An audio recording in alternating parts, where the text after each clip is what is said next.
man. GLGL. Hello and welcome to another Team Draft LA Outlaws of Thunder Junction Team Draft video. I am Rev, and let's see how I did. Okay, Lila is certainly not a rare that I'm very interested in first picking. There's a lot of pretty solid cards in here though. Derailment, Desert, Varmints, Brigand, Vile Smasher. These are all like pretty good cards. Nothing that I'm super excited to first pick, but luckily that there's a clear shot, which I am. I have first picked it before, and I will do it again. Pick 2. Phantom Interference is okay. Nothing special. Throw from the saddle though. I think it's a pretty clear choice between Throw from the Saddle and Shepherd here.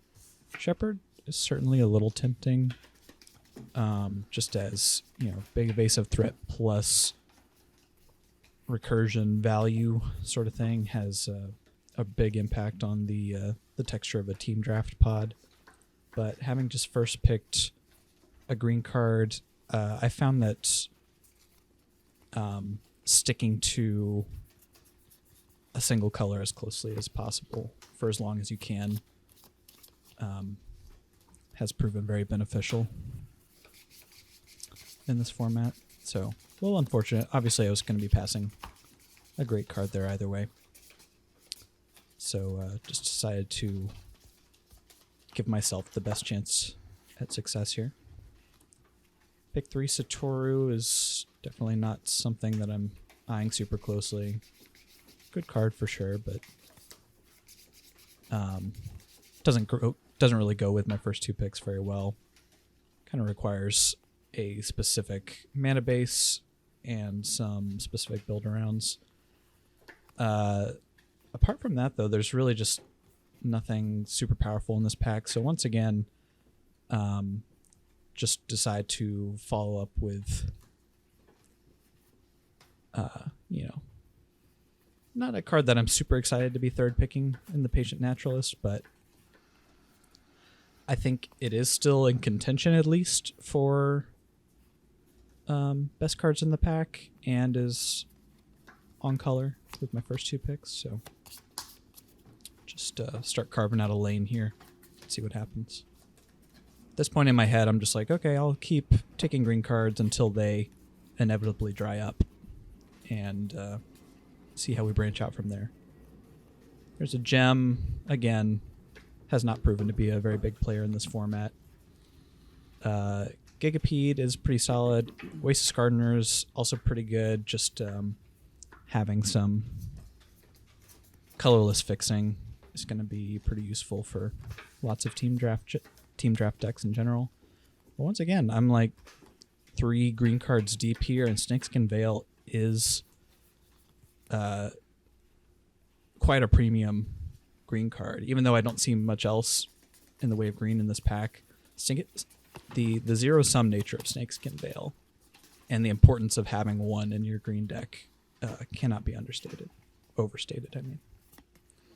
Ankle Biter is the first one where I'm like, okay, probably not going to pick green here, so let's think about branching out into a second color. Immediately move. Well, I guess Decisive Denial is technically green, but it would still be adding a second color to my pool here. So I kind of come down between those 2 at the front there. The Frontier Seeker, again, is just a nice 2 mana play, of which there are not a ton of in this format, surprisingly. And I do decide to go with the Seeker here just as a little bit of a spec on where I would like to end up. You know, Throw from the Saddle is a great card in general. It gets even better if you have mounts, and green-white has the most mounts available to them. Yeah, not much else to speak of here. At Knife Point and Raven, Fell Omens are somewhat notable, I guess, but not for me. Pick 6, we see a Cornucopia, a unscrupulous contractor, skewer the critics, skullduggery. Again, some, okay, playable-ish cards. But obviously my eyes are going to be drawn towards any green card in this pack. And also, as I was saying, just having some amount of fixing in your team draft decks is going to be pretty important most of the time. And the life gain off of Cornucopia is certainly not nothing. So I'm going to go ahead and take it here. I'm feeling pretty good so far. Nothing super busted in the way of, game-winning threats or anything like that. But I have a really solid base and a really flexible position where I can take almost anything I see at this point. Here, the Rooftop Assassin certainly catches my eye here. There's a decent amount of good Grixis cards in this pack, but there is still a green card, and it's Rise of the Varmints, which can be quite effective in a team draft. And, we've seen a couple of Sterling Hounds going around. I wouldn't mind playing one of those necessarily. I've already got the Patient Naturalist to help out with it a little bit. Kind of makes sense to me. And here we see another one. Not much else to speak of. It's between that and the Raucous Entertainer, and I have not been super impressed with the Raucous Entertainer. It's just kind of a grizzly bear that asks you to play off curve every now and then. And by taking second Rise here, and knowing that there's a couple of their Sterling Hounds floating around in this pack, I can really give myself some direction. Pick 9. Again, there's this unplayable rare. This Outlaw Medic is not something I'm super excited about. Silver Deputy that seems like a fine place to pick one up. Colorless fixing and team draft and all. Here, after, there is a green card here. It's not the best one, though. And after taking 2 Rise of the Varmints, I could certainly see this Sheriff of Safe Passage kind of getting big, in some potential future. So I'm going to go ahead and snap that up. The Decisive Denial came back, but I'm pretty off of it at this point, and the Sterling Hound is going to go great for me. And here, I've kind of got a plan, a direction, turbo self-mill into multiple copies of Rise of the Varmints. Tomb Trailer, I can see here being sort of a not embarrassing inclusion into a deck like that. Here I'm just going to take the better of these 2 Grixis cards into a land. So again, I'm after pack 1, no big bombs or anything, but I've got a really good game plan going, I think, which is almost as important or almost as good as opening a bomb, I would say. Bomb is kind of just better in that it is an amazing card while giving you direction, guiding you towards colors and strategies. So I don't have that aspect of it, but I certainly have a solid base of nice, effective, cheap cards and a game plan that I can start building towards. And being almost monocolored, I can, lean towards white, but be flexible to other opportunities. Here we see Duelist of the Mind, which is a good card for sure. I'm not super effective with it at the moment.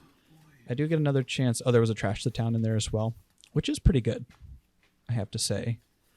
But I get my second shot at a Shepherd of the Clouds here. And, white being my likely secondary color at this point.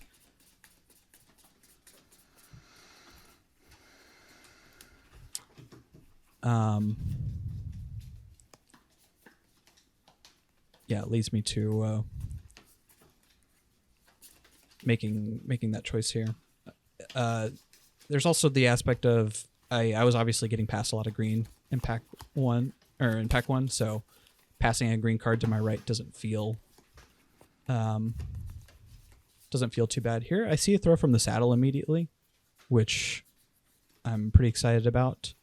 But then here we see the Collector's Cage. Oh, as well as the Stubborn Burrow Fiend.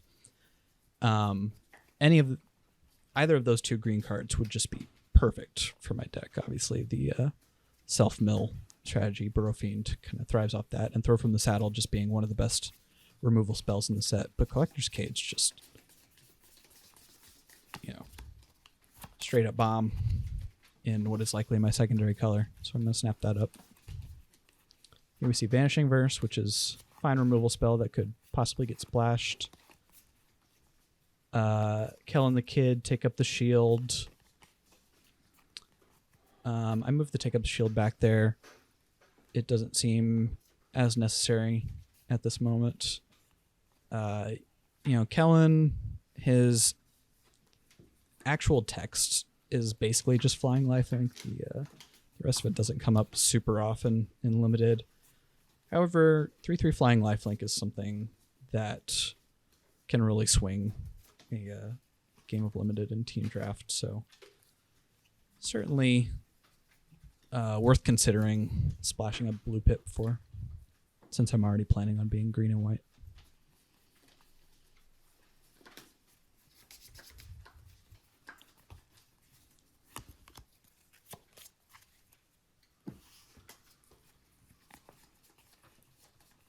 Next up, Sterling Suppliers. Not super exciting. Ooh, but we see Giant Beaver, but more importantly, Burrow Fiend, number 2 of the pack. Of course, I had to pass the first one to take the Collector's Cage.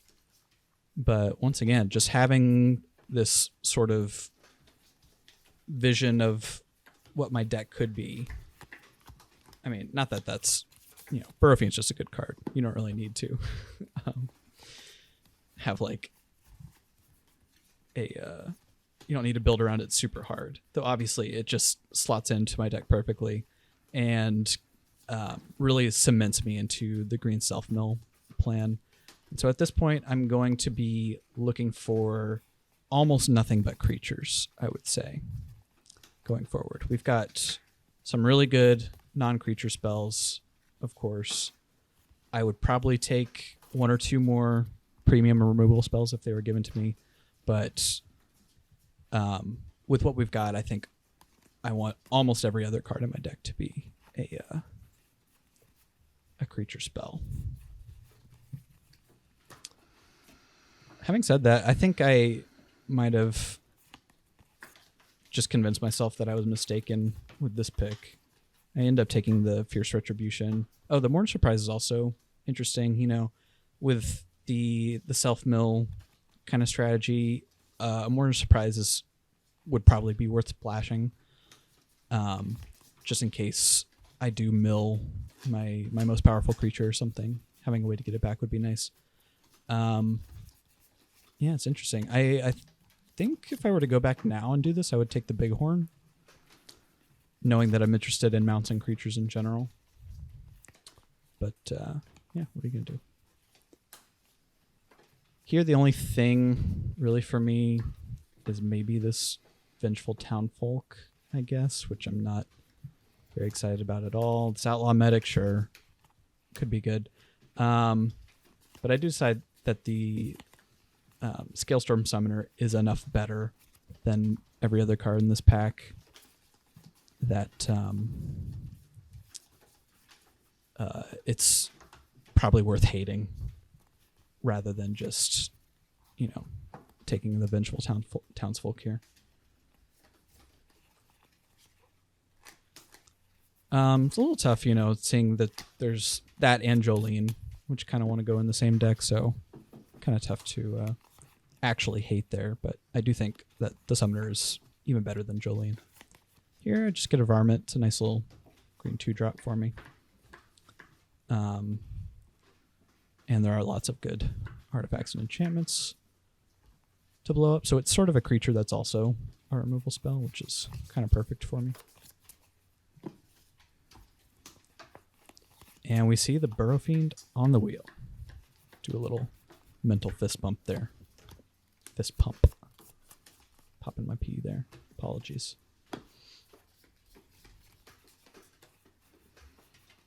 Lots of Fibblethrips going around in this draft too. I think this is Fibblethip was the weird team draft rare that you open 3 of for some reason.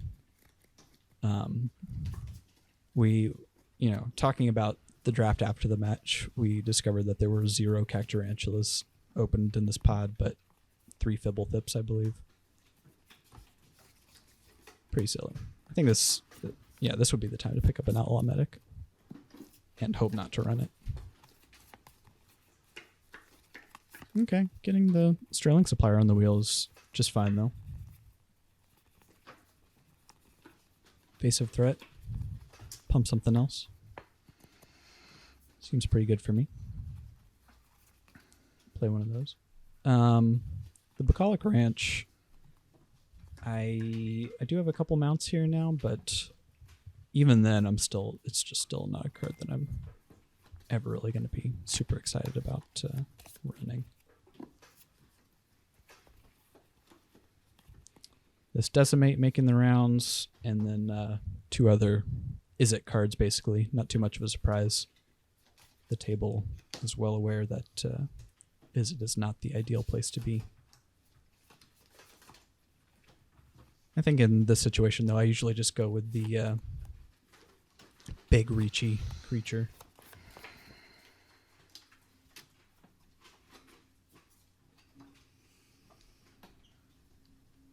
Keeping opponents off of as many of those as possible has some value. Not enough to take one over a good playable, of course. But so yeah, winding down. Pack 2 was certainly, pretty solid for me. Getting the Burrow Fiend on the wheel, especially. Pick 2 Collector's Cage. Definitely not going to complain about that. And really just no reason to get off of the game plan that I had in mind in Pack 1. Just kind of got some nice additions to it. Yeah, the Retribution, I think, is the one pick that I would have done differently here. Take a Bighorn over it. Though at the time, I was probably thinking of just like how important removal has been in this set. Either are probably defensible. All right, Pack 3. What do we get? Yeah, Terror of the Peaks. 3 red. Obviously, not going to be passing it here. And kind of fortunately, there's nothing else that I'm really excited about,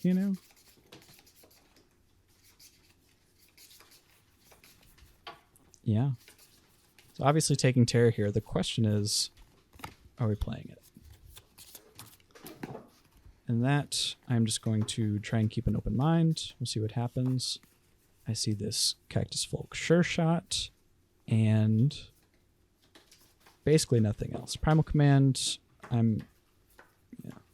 would consider playing, of course. Cactus Folk Sure Shot is so powerful, though. Especially in Team Draft, especially with something like Terror of the Peaks. And yeah, and now here I'm like, okay, how much do I actually care about this white? Not a ton is the answer. Couple like the Collector's Cage and the Shepherd are my best white cards, and they are both pretty splashable. Let's take Cactus Folk, see what happens. Bandit's Hall, could be some fixing if I need it. Throw from Saddle is great, but Sure Shot number 2. Oh, and the Earrings too. So this was really the big decision point of the draft. I have a good pick for mono green, white, and red. And Gruul, and I just kind of have to decide what I think I would like to play more, and go with Sure Shot number 2 and say, screw it. Let's try to be red and play this Terror. See the Breaches. Another Gigapede, Essence Capture, Bandits Hall. Nothing for me, but this Naturalist again. I'm pretty happy to have a second one. Going back to the original plan there a little bit. And, you know, noting to myself that Terror of the Peaks into a plotted Rise of the Varmints is also a pretty powerful play. See a pretty late Malcolm. Again, just no one is in the exactly is it colors in this pod, as is pretty expected. Respawn Outcaster is a perfect follow-up to Terror Sure Shot, though.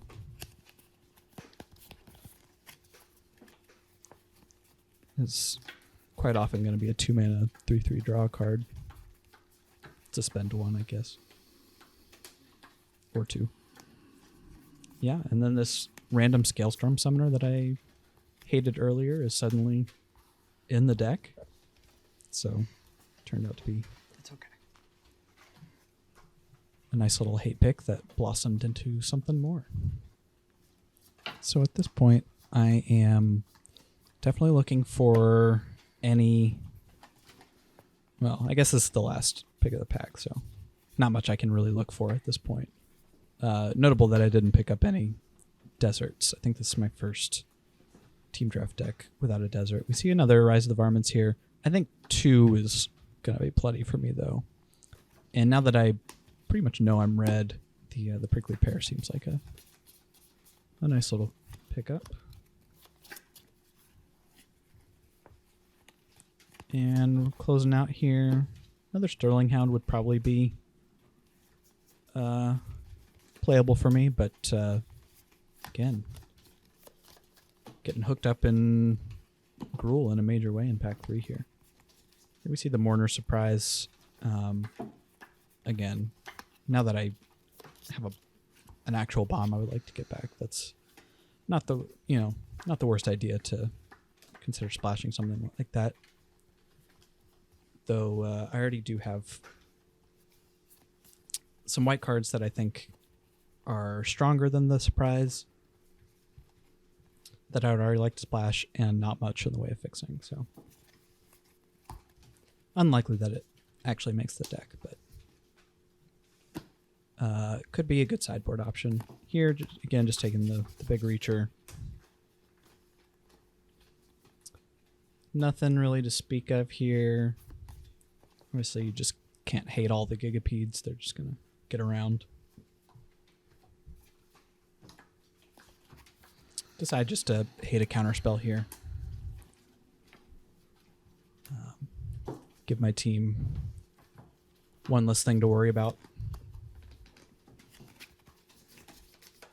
And once again, just nobody living the Is It life. I'm going to go ahead and take it up, though, just in case my opponent to my left is it and was trying to skillfully wheel something.